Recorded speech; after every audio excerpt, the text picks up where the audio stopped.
Shalom, Bapak Ibu Saudara yang dikasihi oleh Tuhan, puji Tuhan, hari ini kita berjumpa kembali dalam program Renungan Keluarga Kristen. Bapak Ibu yang dikasihi oleh Tuhan, sungguh dahsyat dan luar biasa Allah kita. Sampai hari ini tangannya kuat menopang kita dan Tuhan tidak pernah menyerah ya Bapak Ibu, memelihara kita. Maka mari hari ini dengan mengambil waktu kita akan berdiam, mendengarkan sabda Tuhan, merenungkannya. Kita akan mohon bimbingan dan pimpinan Tuhan untuk kita memahami apa yang menjadi bagian untuk kita hari ini pelajari dari firman Tuhan. Mari Bapak Ibu Saudara kita bersatu dalam doa. Bapa kami yang di sorga, terima kasih untuk firman-Mu hari ini. Tuhan, Engkau terus menolong kami. Terima kasih setia-Mu hari ini Engkau teruskan bagi setiap kami. Terima kasih Tuhan sudah bersabar kepada kami. Terima kasih. Dalam segala keadaan, tangan-Mu kuat menopang memelihara kami. Terima kasih Tuhan Yesus, terima kasih. Kami bersyukur ya Tuhan. Kami bersyukur punya Allah yang setia, punya Bapa yang sungguh sempurna dalam kehidupan kami. Kau tidak pernah menyerah apapun keadaan kami. Dan kami bersyukur. Tuhan Yesus, kami memerlukan firman-Mu. Firman-Mu bagi kami hari ini. Menuntun kami, membimbing kami. Tuhan, berikanlah hikmat-Mu, urapan-Mu atas hamba-Mu ini. Nyatakanlah pengertian kepada Bapak Ibu Saudara masing-masing di tempat yang kami bersama-sama merenungkannya. Berbicaralah Tuhan. Kami mau berdiam mendengarkan sabda-Mu. Berkatilah kami. Demi nama Tuhan Yesus Kristus Allah kami yang hidup. Kami berdoa. Amin. Bapak Ibu yang dikasihi oleh Tuhan, hari ini kita akan bersama merenungkan bagian firman Tuhan dari kitab Amos pasal yang pertama. Kita akan bersama-sama merenungkan dari ayat yang ke-9 dan ayat yang ke-10 dari Amos pasal 1. Demikianlah firman Tuhan. Beginilah firman Tuhan. 3 perbuatan jahat Tirus, bahkan 4, aku tidak akan menarik kembali keputusanku. Oleh karena mereka telah menyerahkan tertawan suatu bangsa seluruhnya kepada Edom. Dan tidak mengingat perjanjian persaudaraan. Aku akan melepas api ke dalam tembok Tirus sehingga purinya dimakan habis.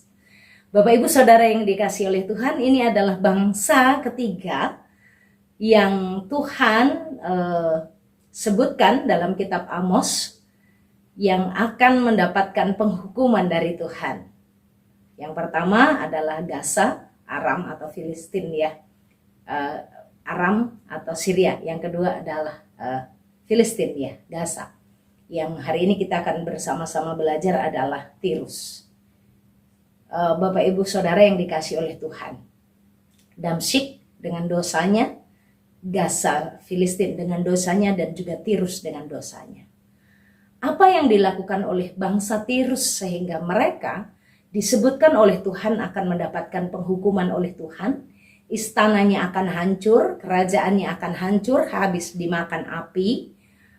Apa yang mereka lakukan? Bapak Ibu Saudara, ada yang sedikit sama di bagian awal disebutkan bahwa 3 atau 4 dosa Tirus dan Tuhan tidak menarik lagi hukumannya. Tuhan tidak akan mengubah, Tuhan tidak akan merubah apa yang sudah direncanakan, dan apa yang akan dilakukan itu tidak dapat diubah oleh apapun karena dosa mereka. Yang pertama disebutkan oleh karena mereka telah menyerahkan tertawan suatu bangsa seluruhnya kepada Edom. Itu sama di ayat yang ke-6 yang dilakukan oleh Gaza. Tapi ada perbedaannya karena mereka melakukan hal itu, dan juga hal itu dilakukan karena mereka tidak mengingat perjanjian persaudaraan. Bapak Ibu Saudara, Gaza melakukan dosa eksploitasi ya, mencari keuntungan demi menjual manusia sebagai budak.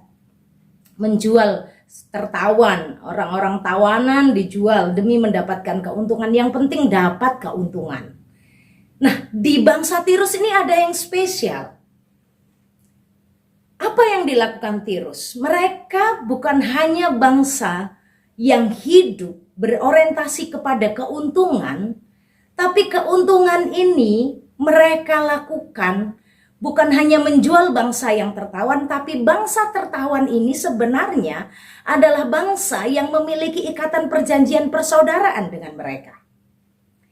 Tirus ini Bapak Ibu Saudara pada masa dulu sebelum Israel pecah, masih ada dalam pemerintahan Raja Daud, itu adalah kerajaan yang menjalin kerjasama politik. Daud bersama dengan Raja Hiram, mereka bukan hanya bekerja sama secara politik, tetapi mereka memiliki hubungan yang erat. Mereka memiliki hubungan yang sudah menjadi seperti saudara. Bahkan Alkitab menuliskan bagaimana mereka seperti sudah mengikat perjanjian bukan hanya untuk bisnisnya, tapi juga menjadi saudara ya begitu. Sehingga pada saat Raja Salomo sesudah Daud meninggal untuk membangun bait Allah, dan sebelumnya memang Raja Tirus itu sudah mengirimkan kayu-kayu, bahan-bahan yang bagus dari Tirus. Karena kerjasamanya dan karena sudah mengikat persaudaraan, perjanjian persaudaraan, kita akan seterusnya ya menjadi seperti saudara gitu. Sebenarnya mereka bukan saudara, tapi ada kerjasama yang baik, ada relasi yang baik. Akhirnya sudah menjadi seperti saudara dan mengikatkan perjanjian seperti saudara. Sampai nanti anak-anaknya, maka pada masa Salomo hendak membangun bait Allah, Salomo menulis surat kepada Raja Tirus. Dan demikian juga Raja Tirus membalasnya sebagai anak dari saudaranya, yaitu Daud, dan memperlakukan Salomo juga dengan ikatan persaudaraan. Itu Raja Tirus sangat berperan dalam pembangunan bait Allah di masa kerajaan Salomo itu. Mengirimkan bahan-bahan terbaik, memberikan orang-orang terbaiknya untuk memahat batu-batu. Itu orang-orang Tirus itu luar biasa, sangat mendukung. Tetapi Bapak Ibu Saudara yang dikasihi oleh Tuhan, ini yang dimaksudkan dalam teks Amos ini. Mereka melupakan perjanjian persaudaraan itu. Karena apa? Karena keuntungan. Mereka mengorbankan perjanjian persaudaraan. Mereka mengorbankan relasi. Tidak lagi mempedulikan perjanjian itu. Tidak lagi mempedulikan adanya ikatan persaudaraan itu. Enggak lagi digubris, yang paling penting aku dapat untung. Yang penting dapat cuan. Yang penting aku dapat uang lebih banyak. Maka Tirus menerima orang-orang Yehuda, orang-orang Israel yang pada waktu itu lari pada saat penyerangan-penyerangan yang dilakukan musuh. Kan ada beberapa orang Israel, orang Yehuda, dan itu sebagai tawan, dan mereka dijual kepada Tirus, dan Tirus jual lagi kepada Edom. Bapak Ibu, ada sejarahnya nih. Kenapa kepada bangsa Edom? Edom ini keturunan Esau. Tapi mereka sangat benci kepada Yehuda dan Israel. Maka mereka bermusuhan ya. Bermusuhan, keturunan Esau dan Yakub bermusuhan. Nah, bangsa Israel dalam kondisi tertawan dijual kepada Tirus. Tirus jual lagi kepada Edom. Kepada musuh bebuyutannya. Demi keuntungannya, dia melupakan relasi, tidak memperhitungkan relasi, tidak menghargai relasi. Yang penting untung. Bapak Ibu Saudara, ini yang membuat Tuhan marah dan Tuhan menghukum mereka. Orang-orang yang tidak menghargai kesetiaan perjanjian. Sepertinya sederhana ya. Tapi mari kita bersama belajar. Ternyata Tuhan memperhatikan perjanjian persaudaraan. Perjanjian kekeluargaan. Bapak Ibu Saudara, beberapa di antara orang-orang Kristen, orang-orang percaya menganggap remeh perjanjian persaudaraan. Perjanjian antara besan dengan besan ya. Waktu pertama ketemu, waduh kayaknya baik sekali. Kita terus menjadi keluarga ya. Baik-baik ya. Tapi begitu ada konflik, cerek gitu. Siapa yang terlukai, siapa, waduh ini demi keuntungan tertentu, udahlah rela direla. tidak mempedulikan relasi kekeluargaan, entah itu besan, entah itu saudara, kadang-kadang dalam dunia bisnis gak memandang itu kekeluargaan. Keuntungan lebih penting. Asal bisa dapat keuntungan, ya biarkanlah itu. Dikorbankanlah itu saudara, dikorbankanlah itu perbesanan, relasi.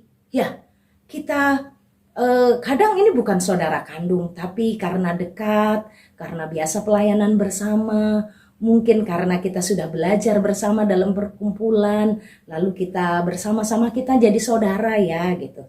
Jadi saudara. Tapi di masa-masa tertentu, di waktu-waktu tertentu, saat ada bisnis, saat ada hal-hal tertentu, ini merugikan, ini udah buang aja, nggak usah dianggap. Menganggap remeh perjanjian persaudaraan. Bapak Ibu Saudara, Tuhan sangat memperhatikan kesetiaan perjanjian. Adakah kita saat ini lebih mengutamakan keuntungan daripada relasi? Adakah di antara kita lebih mengejar pendapatan, keuntungan, apa yang kita bisa dapatkan, dan ya tidak terlalu lagi menganggap itu saudara, tidak lagi mengingat. Banyak di antara saudara-saudara, kalau saya pelayanan konseling, dari antara mereka terluka karena mereka berkata, aku sudah nganggap dia kayak saudara loh Bu. Aku sudah anggap mereka seperti saudara, tapi mereka seperti musuh dalam selimut. Di dalam susahku mereka justru meninggalkan. Di dalam susahku justru dia memihak malah kepada musuh. Seperti Tirus menyerahkan bangsa Israel Yehuda kepada Edom. Kalau masih bisa dijual, kalau masih bisa mendapatkan keuntungan, ya dijual aja. Bapak Ibu Saudara, kejam. Kejam. Bukan hanya menjual orang tertawan. Tapi orang tertawan itu adalah sebenarnya orang yang sudah mengikat perjanjian persaudaraan. Tuhan membenci pengkhianatan. Maka mari kita belajar menjadi sahabat yang setia. Mari kita belajar menjadi saudara yang setia. Banyak, bahkan kadang mungkin ada yang relasinya sebenarnya saudara kandung. Relasinya saudara kandung, tapi tidak lagi memperhitungkan itu saudara kandung.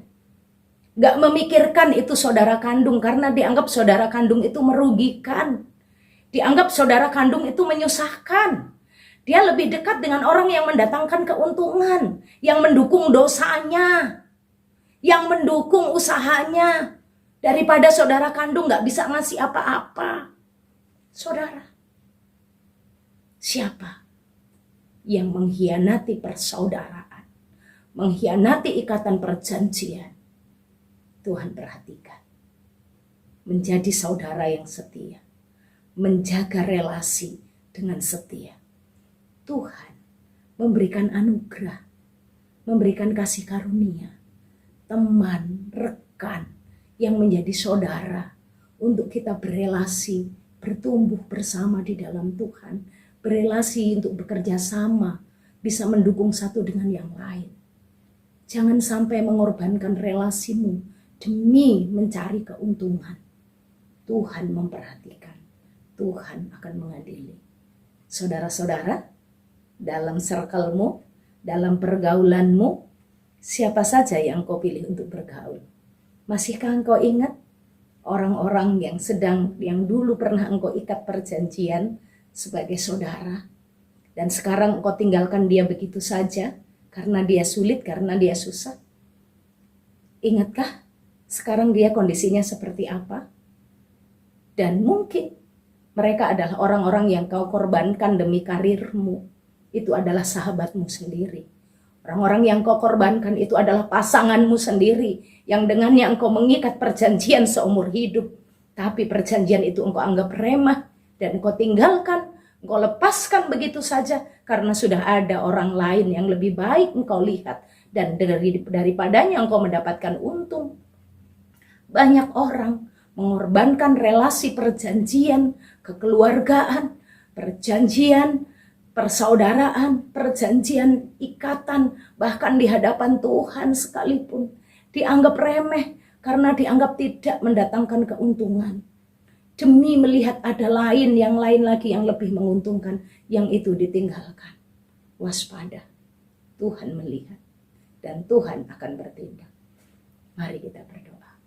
Bapa kami yang di sorga, terima kasih untuk firman-Mu hari ini. Tuhan menolong kami, Tuhan mengajar kami, Tuhan membimbing kami. Jadikan kami sahabat-sahabat yang baik, saudara-saudara yang setia. Jadikan kami rekan seperjalanan bagi setiap orang yang Tuhan sudah berikan bagi kami. Pasangan kami, rekan kerja kami, rekan sepelayanan kami, rekan sepersekutuan kami. Terima kasih Tuhan, tolonglah kami, agar kami menjadi berkat, agar kami mampu setia. Tuhan tolong kami. Kami mau melangkah sepanjang hari ini, beraktivitas, bekerja, apapun yang kami lakukan, kami mohon urapan-Mu, kami mohon pertolongan-Mu, membukakan jalan yang tertutup, membukakan tingkap-tingkap berkat, mencukupkan segala keperluan kami.